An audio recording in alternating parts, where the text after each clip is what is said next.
बीच एक बड़ी खबर आ रही है। सेमीफाइनल में पहुंची पीवी सिंधु। क्वार्टर फाइनल में सिंधु की जबरदस्त जीत मिली। बैडमिंटन महिला एकल में पीवी सिंधु ने जीत दर्ज करी और जापान की खिलाड़ी को उन्होंने हराया है। तो बड़ी खबर इस वक्त की ओलंपिक से सीधे यानी टोक्यो ओलंपिक में भारत एक कदम और आगे। सेमीफाइनल में पहुंची है पीवी सिंधु और इसी के साथ खुशी की एक लहर पूरे देश में, क्योंकि क्वार्टर फाइनल में सिंधु अब जीत गई हैं और जापान की खिलाड़ी को वहां पर उन्होंने हराया।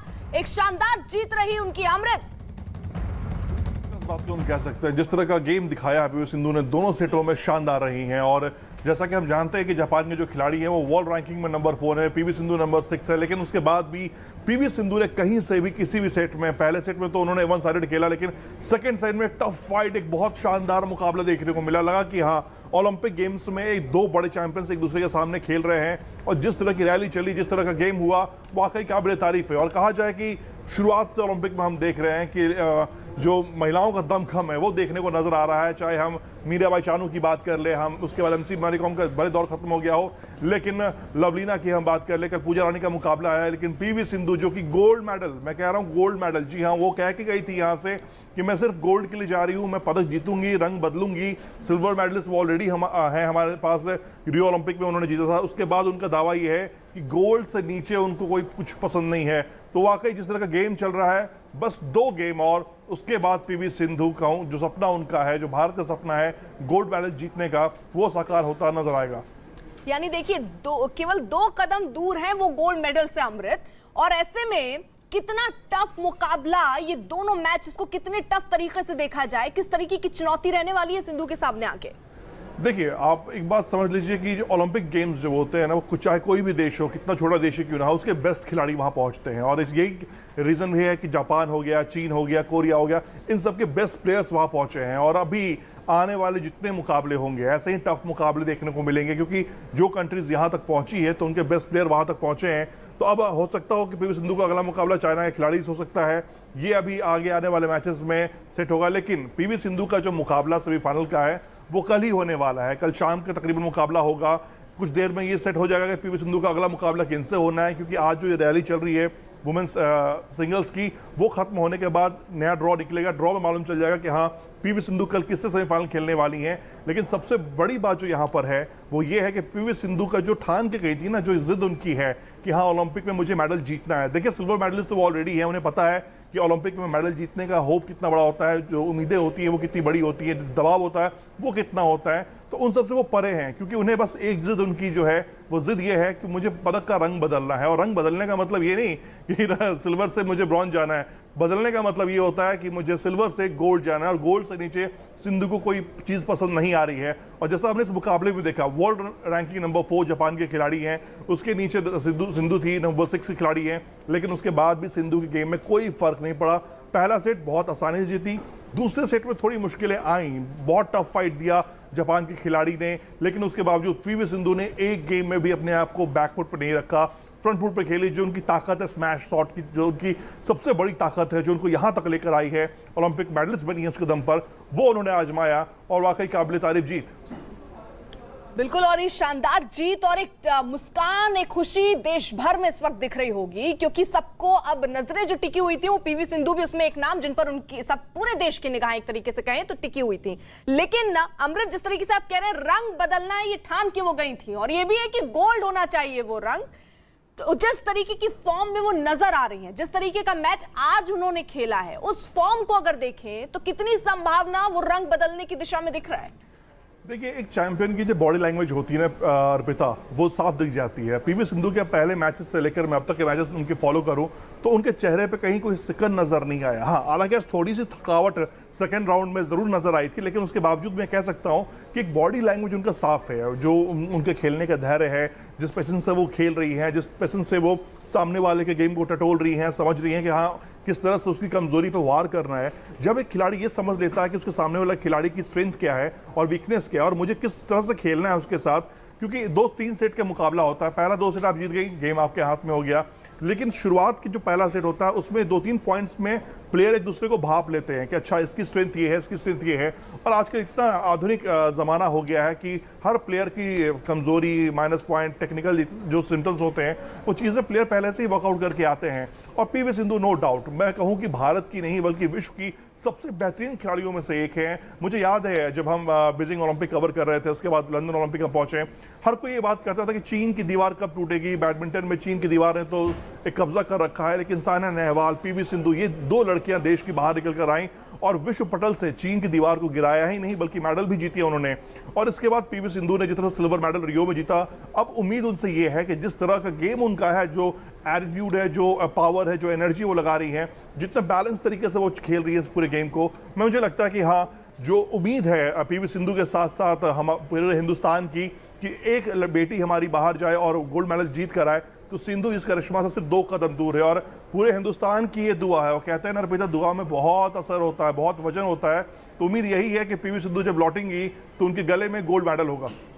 बिल्कुल, और ये उम्मीद तो पूरा देश देखिए इस वक्त कर रहा है अमृत। लेकिन खुद से बेहतर रैंकिंग की खिलाड़ी को क्वार्टर फाइनल में हराना, ये किस तरीके से आपको और कॉन्फिडेंस दिलाता है अगले मैच के लिए खिलाड़ी के तौर पर अमृत? देखिए, सबसे बड़ी बात जो पीवी सिंधु के साथ, जो मैं कहूँ कि सबसे बड़ा एडवांटेज है उनकी हाइट। क्योंकि आपने देखा होगा आज का मुकाबला, जो भारतीय फैंस, बैडमिंटन फैंस, उन्होंने देखा होगा कि जापान के खिलाड़ी का हाइट थोड़ा शॉर्ट था।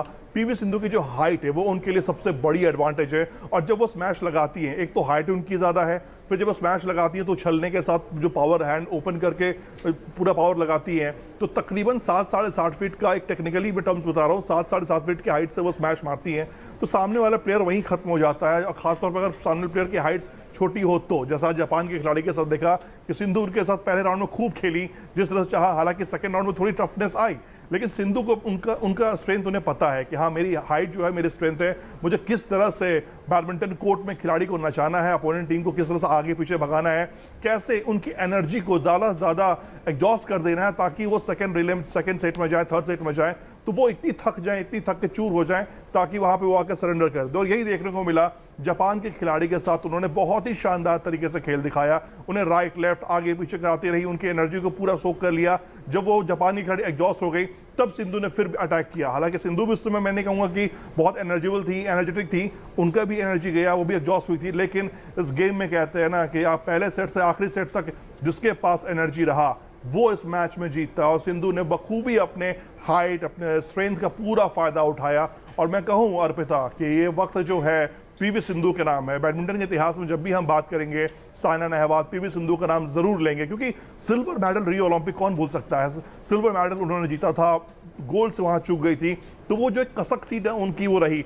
5 साल में कई बार मेरी सिंधु से बातचीत हुई, कई बार हमने मुलाकात भी हुई हमारी, तो उनका यही कहना था, बस तैयारी मैं गोल्ड के लिए कर रही हूँ, जीतना तो मुझे है, इसमें कोई दो राय नहीं है, लेकिन मुझे सिर्फ और सिर्फ गोल्ड चाहिए। तो अगर आप इस लक्ष्य के साथ 4 साल 5 साल तैयारी करती हैं, आपका मोटिव क्लियर है कि मुझे हाँ सिर्फ गोल्ड के लिए खेलना है, मुझे किस लेवल से खेलना है, मेरे सामने कोई भी अपोनेंट टीम आ जाए, चाहे वो चीन हो, चाहे वो जापान हो, चाहे वो कोरिया हो, चाहे वो कोई भी कंट्री हो, मुझे बस जीतना है, तो आप वर्कआउट करते हैं, आप प्रैक्टिस करते हैं, आप टेक्निकल चीजों पर ध्यान देते हैं। ठीक है, तो ये पीवी सिंधु ने साफ किया है। अमृत रोक रही हूँ, इसी बीच देखिए मलय नीरव साहब जुड़ चुके हैं, वरिष्ठ खेल पत्रकार हैं, वो इस वक्त जुड़ चुके हैं। मलय नीरव साहब, अगर आज आपने मैच देखा हो तो किस तरीके का प्रदर्शन आपने महसूस किया, और इस प्रदर्शन से कितनी उम्मीद 2 कदम आगे बढ़कर गोल्ड की जा सकती है? देखिए, बिल्कुल आप समझिए कि पदक मंच के करीब हैं सिंधु, इसमें कोई शक नहीं। बेहतरीन खेल का प्रदर्शन किया, जिस प्रकार से पहला सेट आसानी से जीता, दूसरे सेट में अकाने ने आने की, यामागुची ने वापस आने की कोशिश की। एक समय 12-7 से सिंधु आगे थी, वो 15-15 पे आ गया मामला, और उसके बाद यामागुची ने दबाव बनाया, लेकिन दबाव में भी बिल्कुल दृढ़ खड़ी रही। और जिस प्रकार से उन्होंने अपने सब तरह के खेल का, जैसे नेट के पास खिलाने में सब लोग कह रहे थे कि यामागुची को वहां दिक्कत होगी, क्योंकि जो उनकी पावरफुल स्मैश है उसमें वो जहां आपने उनको मौका दिया कि वो चूकती नहीं है। मगर आपने देखा, पहले अगर देखा होगा मैच की जिसने भी, कि पहले गेम में ही कितनी बार सिंधु ने ऐसा आक्रामक स्मैश खेला कि वो जमीन में गिरा दिया उन्होंने, बिल्कुल एकदम होशो हवास खोती जा रही थी यामागुची। पहले गेम में तो उन्हें पता ही नहीं चल रहा था कि सिंधु किस तरह से नचा रही हैं। और वो जो है बहुत बड़ी बात है कि जिस प्रकार से उन्होंने, और जो देखिए बहुत गर्मी है, बहुत उमस है, दोनों परेशान थी, बार बार तौलिए से शरीर पोंछ रही थी, पसीना सुखा रही थी, और उसके बाद भी सिंधु ने जिस तरह से वहां पर डटे रहकर शुरू से अंत तक बीच में जरा सा लगा कि शायद स्लैक हो रही है और यामागुची वापस आने की कोशिश कर रही हैं, मगर अंतिम क्षणों में जो मेंटल बैलेंस अपना सारा बना के रखना पड़ता है, मानसिक संतुलन को बनाए रखना पड़ता है, वो काम उन्होंने किया और इसीलिए उनकी जीत हुई। क्योंकि 1 घंटे से 4 मिनट कम यानी कि 56 मिनट चला है ये मुकाबला और उन्होंने अपना कंपोजर बनाए रखा, बिल्कुल एकदम हिलने का नाम नहीं ले रही थी। और 21-13 से जीतने के बाद जब आप एक समय आता है कि ड्यूस पर आ जाते हैं और फिर उसके बाद अगर आपने मानसिक संतुलन खो दिया, उनका देश है, उनका कोर्ट है, उनके लोग हैं, यामागुची मत भूलिए वो अपने होम कोर्ट पे खेल रही हैं, सिंधु बाहर से गई हैं और फिर 22-20 से जीतना। और यही सब खूबियां और जो आज बॉडी लैंग्वेज दिखा उससे ही उम्मीद बढ़ी है कि अब रंग बदलेगा। सिल्वर तो था, गोल्ड भी लेकर आएंगी सिंधु देश के लिए, यही उम्मीद पूरा देश कर रहा है। बहरहाल आपका भी बहुत बहुत शुक्रिया। अमृत भी हमारे साथ थे। अमृत, आपका भी बहुत बहुत शुक्रिया।